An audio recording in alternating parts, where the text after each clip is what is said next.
Hey everyone, welcome back to She's Launching. We are so happy to have you here today. We are celebrating female entrepreneurship. Thank you to everybody who's here celebrating with us. So now, without further ado, I would like to introduce two incredible musicians.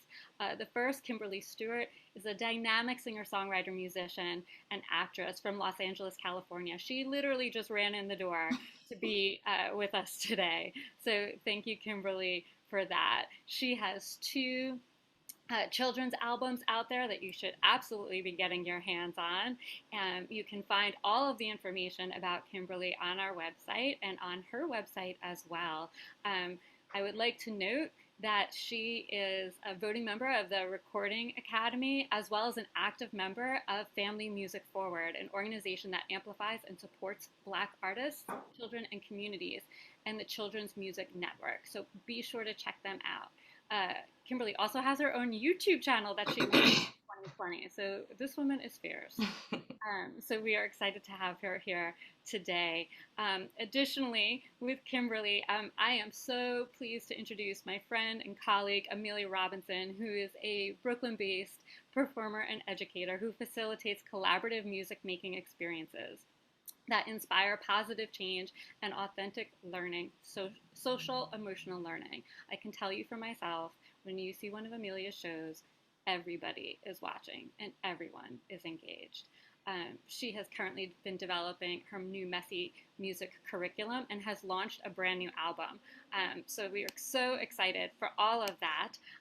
And last night, Amelia held a disco rain party to celebrate the launch of her new video with Uncle Jumbo that came out today. So check it out. Without further ado, Amelia Robinson and Kymberly Stewart, thank you for being here, ladies. Hi, thank you for having me. Thanks, Jean Marie. Hi, Kim. Hi. I'm really excited that I get to chat with you. Me We chat a too. lot, but any additional excuse. That is very true. That's true. uh, well, I'm glad to be here. Yeah, I really wanted to well, thanks Jean Marie and everyone for putting this on Yes, and kind of thank you. honoring all these incredible entrepreneurs, female entrepreneurs and male allies, or however you want to identify as an ally for this cause. I think it's great to just have a chance to share what everyone's doing and hear all these different projects across the board. And I'm delighted to be here and share about this new album that you are also featured on, which is part of the reason I wanted you to join me today. Um, yeah, I could share a little bit about the album first. The album's called Let It Out, and it is really feeling the emotion, whatever we have inside. It's really an album about emotions, and it helps all ages identify, accept, and process emotions, sometimes difficult emotions, often difficult emotions, in positive and affirming ways. Yeah. So there's like there's 15 tracks on this album that offer they're like disco inspired, hence Disco Rain, and they offer like coping mechanisms to help in a fun, playful way deal with things like anger. There's a song about punch a pillow, breathing back to the breath, understanding and accepting one another, and agreeing to disagree. There's a lot of music in here that has come out of conversations, even Kim, that you and I have had around a lot of the work, like the pandemic, and also like Mhm. the aftermath of George Floyd's murder, like all of this stuff that also, we can talk in a minute also about Family Music Forward, the collective we're involved with. But a lot of that has influenced this music. So, yeah, and Disco Rain is a track of the many collaborations on this album. There's your song, which we're going to talk about in a minute, and then Disco Rain is featuring my friend Uncle Jumbo. And last year we had a song called Put Your Mask On, which is a cover of a song I did called Put Your Pants On. Um, so I'm teaming up with Uncle Jumbo again. And I think they'll put in the chat a link, or maybe I think they're going to actually show the video at the end of our interview for Disco Rain, which came out today. And the album itself comes out September 29th, and will be available anywhere. So, Awesome. yeah. Awesome. Yeah, that's great. I think this project is amazing, and it's so needed right now, and it's all the things that you just spoke, that you're speaking on, dealing with emotions, our feelings, knowing how to process them and how to react and respond in appropriate ways. That's so important. And that is really, those are the fundamentals that really go with early childhood education. I coming from I have a background in preschool, and those are all the things that we deal with. A lot of times as I just in my experience as a teacher, with that age group, you get a lot of times parents want to know, well, when are they going to start reading? When are they going to start writing? How this, when are they going to counting? And those things are really, that's not the foundation. It really is dealing with the social, emotional, those domains, like teaching kids just how to, if they're really upset, they need to learn how to say, I'm upset, instead of going and hitting somebody, like your son punch a pillow. And those things are really important. And I used to hear all the time, it was kind of like this mandate throughout amongst teachers. If a child cannot sit still long enough for 5 minutes, they're not gonna be able to sit still, for a half an hour, when it's time, the time comes from them to when academics come into play. So those things are really important. And I feel like, children, they have needs, and they have feelings, they have emotions, and they want to express that. And it's so important to listen to them, and to give them that opportunity, to give them the tools how to do it. And this album that you're doing is so amazing, because it has all those tools and those coping mechanisms. And I think like early childhood educators would really benefit from it. So it's a great thing, and I'm just really happy and honored to be a part of it. My song, how does your body feel? That's, all those things, just they kind of just line up, and they come into play when you're dealing with children. So Yeah, and I appreciate, you have that knowledge and experience in early childhood. So you mhm. so you really understand that. And our song, the song that we worked on together, the How Does Your Body Feel, like that is a big part of that identify the emotions component. And we spoke a Yeah. lot about how to take from an educational perspective, how can this song be used in the classroom? And that's part of the messy music method that I'm rolling out after this album. Kind of offers educators an opportunity to implement like the song, use the song as a tool in the classroom to help kids regulate or figure out who they are, and how they Mhm. fit into the classroom culture with whatever they bring from their family and their background. So the How Yeah. Does Your Body Feel song, I'm I had sorry. like, oh, I had created this body detector thing, right? It's just kind of like a magnifying glass. I have it in the other room, but it's like, and you put it over your body, and you kind of like isolate your shoulder, and like you kind of just zone out the rest of the world and just focus on one little part of your body. And the song is really kind of being curious about how to identify. It's like, how does your shoulder feel today? And we can offer some vocabulary around it. Or does it feel like shruggy? Does it feel like wiggly, Mhm. and allowing like kids to come up with their own language to identify their Yeah. feeling, the sensation, their affect. They don't know like what affect is, but they can Mhm. figure out like, oh, I'm feeling like jumpy today. And then that's Mhm. just getting the words and the vocabulary to describe the feeling, I think, is the first step. And also finding it inside your body. So Mhm.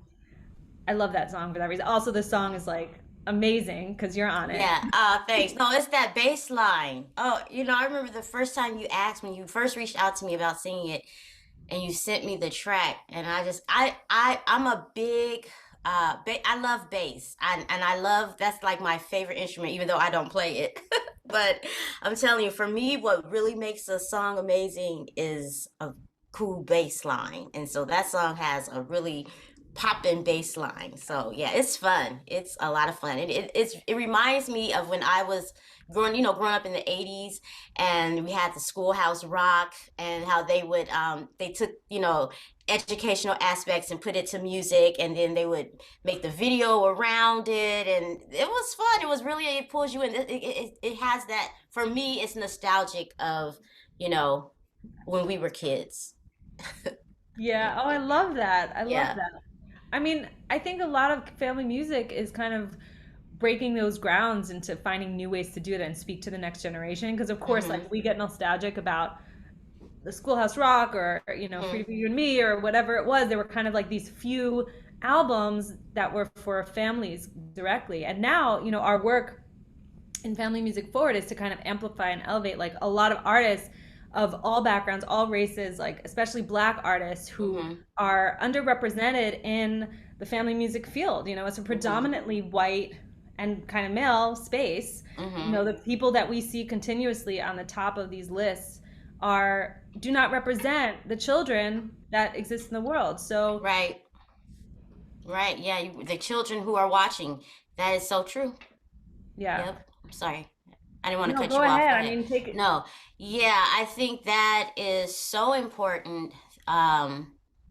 That kids see, they need to, when they need to see representation of what their everyday lives are. And so for me, it's really important. My desire is to really connect with the African American community and provide music for them, and so that these kids can see, oh, okay, so she looks like me. I can identify with her. She looks like me. We have, there's this connection there. And not just with Black kids, like all races, kids, every child should see, if they're connecting with the world through the TV. I mean, they spend so much time watching TV. They're, through all these streaming services. It's important that they see people who look like them. I really believe that, and I feel like, we're coming a long way. We've come a long way since maybe 20 years ago, and we are starting to see more people of color in the in mainstream. And I think that's because of the new generation, that are the people who set the precedent before. They're moving on, which was mainly white male. Well, you have a lot more people of color coming into the writing rooms, into the networks. But yes, but I feel like we still have a long way to go, and I'm here as long as I have breath in my body. I'm gonna be there, helping and making sure it happens. Yeah, yeah. Just, I think children need to see people who look like them, but also others too. It's important to. I mean, this world is such a big place, and most of us, that we get such a small portion of. We're only given a small portion. We're spoon fed. We take what is given to us, and it starts in the home. And so I feel like it's so important to show children something different. Different cultures. And yeah, Yeah, I don't know if I'm. Yeah. absolutely. No, I mean, I I think curiosity, like how can we teach children to be curious about the differences? There's a track on my album called I Want to Know, also with Mm-hmm. Uncle Jumbo.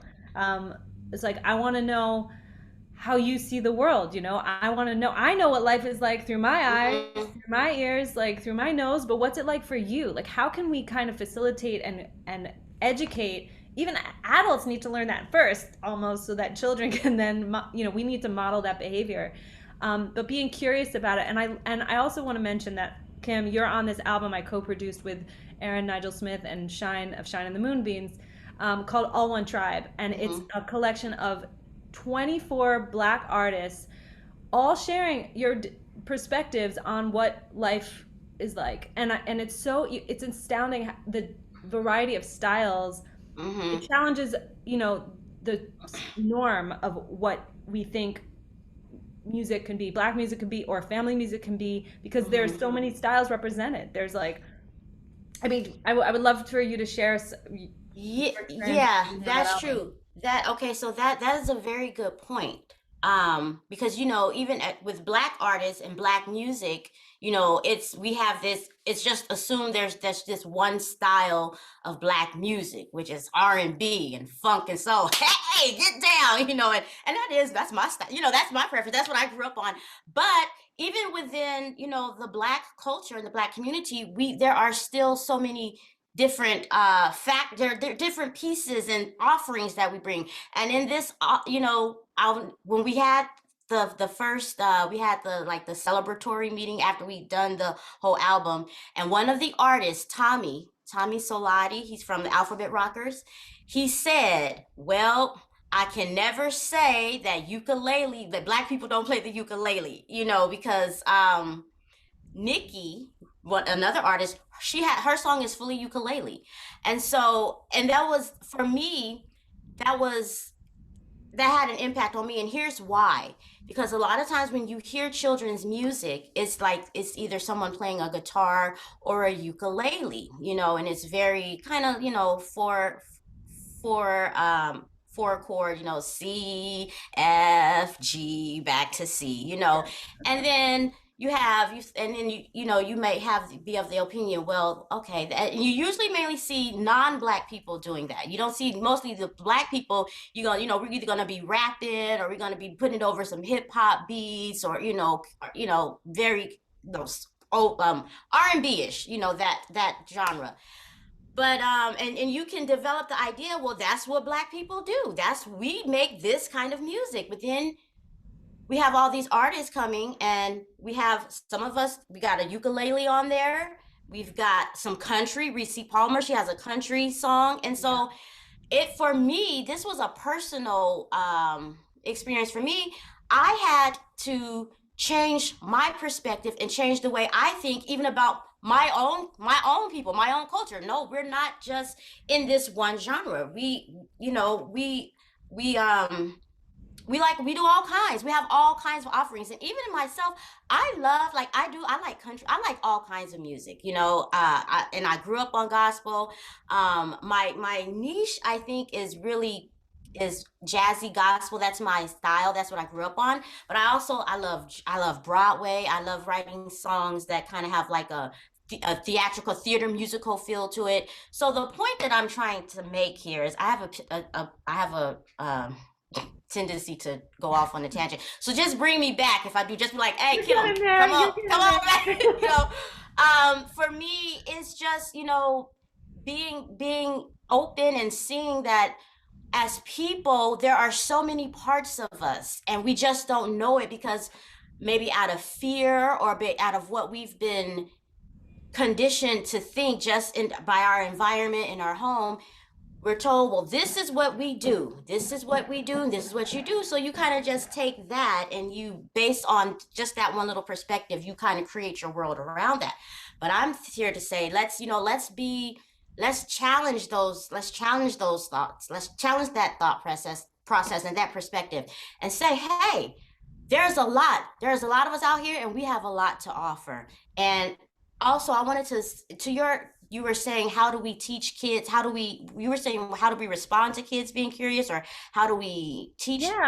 Well, we teach responsively, and integrate curiosity into our yeah. I feel like as adults, just overall parents, educators, anyone who has a responsibility of a child, I really think we need to educate ourselves first, and we need to go out there and explore our own curiosities, and be open to things that are different, and be willing to maybe shot those teachings that we had growing up that maybe were not the best.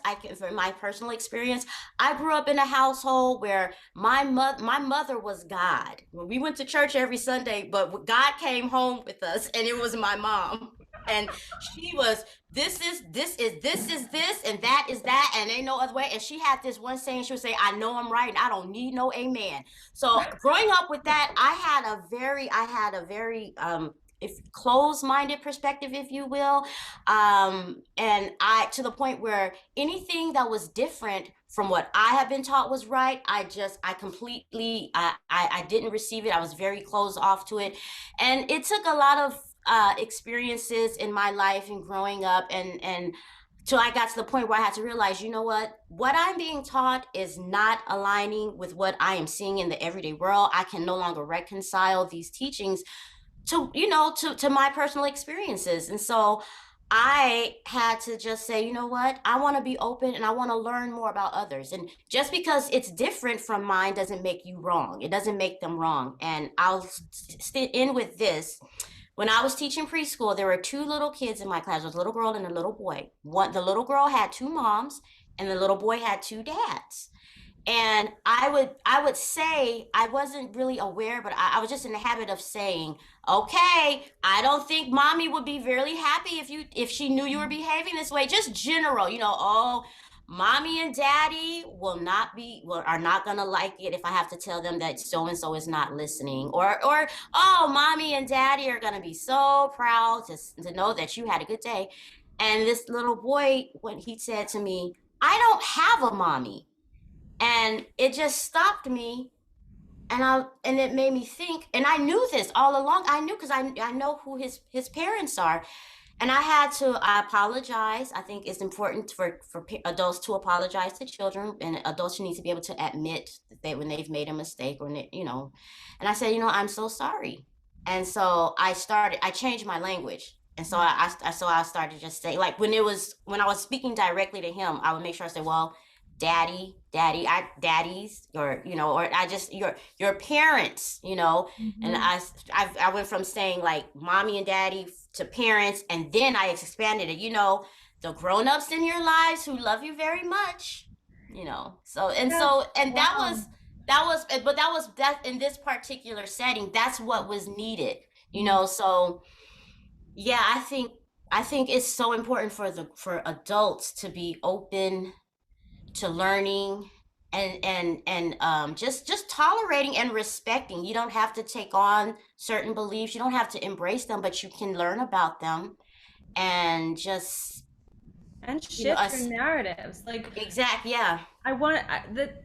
As you're saying this, like, I think there's so much growth that happens all the time, and like pivoting that we need to do as adults, especially, well, any adult, even if we work with kids or not, like the transformation that happens in our evolution. And Disco Rain, I mean, that's what this song is about. It's about reframing narratives. It's about learning things that, you imagine are one way. Like, I relate to that. I grew up in a kind of like there were fixed mindsets. There was a lot of like, this is right and this is wrong. And there wasn't a lot of like, it was very binary. And so in my evolution also, I've learned to kind of wash away, and this song is like cleansing, washing away those old stories that kind of held you in a space that held you back. And so I mean, maybe this is a good segue into sharing the video, because I hope well, maybe we should do like a little, like, sometimes in the lesson plan, because with Messy Music there's a lesson plan for each song. We can just give everyone out there a little cleanse. Kim, you want to do this with me? Sure. Let's just like everyone wash away. We're gonna wash away whatever you need to let go of today, and be open to a new way of thinking, a new way of talking, a new way of relating. And maybe we just segue into this. Let us segue. Okay. Oh, I was not expecting that. Me either. All right. Wow. Well, Kim, thank you so much for coming and talking to Absolutely. sharing your words and yourself, your soul. I love you. I love you so much. I love you back. To like share this whole experience with you. And I can't wait to everyone out there. Please go get this album when it comes out. I'm gonna switch my screen because you can see it's gonna. That's the link on there that you can listen to it. And the song that Kim and I are on is called "How Does Your Body Feel?" But we're gonna listen to Disco Rain right now, I think. Thank you. Thanks. Yes, Yay. Thank you, Jean. Let the rain wash over you. Let the rain take you to somewhere new. Let the rain wash over you. Let the rain take you to somewhere new. Da da da da da da da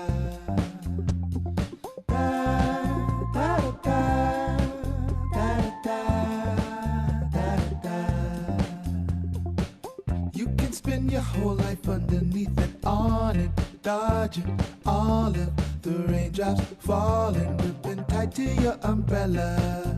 But let me tell you, there's something very special when that water hits your face. Let the rain wash wash over you. Let the rain take you to somewhere new. Let the rain wash over you. Let the rain take you to somewhere new.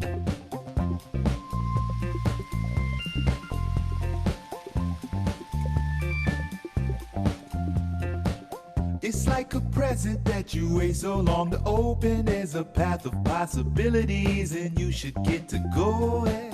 That's when you grow and turn in a new leaf. A new way illuminates when that water hits your face. Open your heart. Open your mind. Open your heart. What will you find? Open your heart. Open up, you gotta open. Open your mind. Open your heart. What will you find? That's how you know you're alive. You got your way, I got mine. But all along the whole time, we're capable to combine. Let the rain So let that water hit your face and wash away all the complications.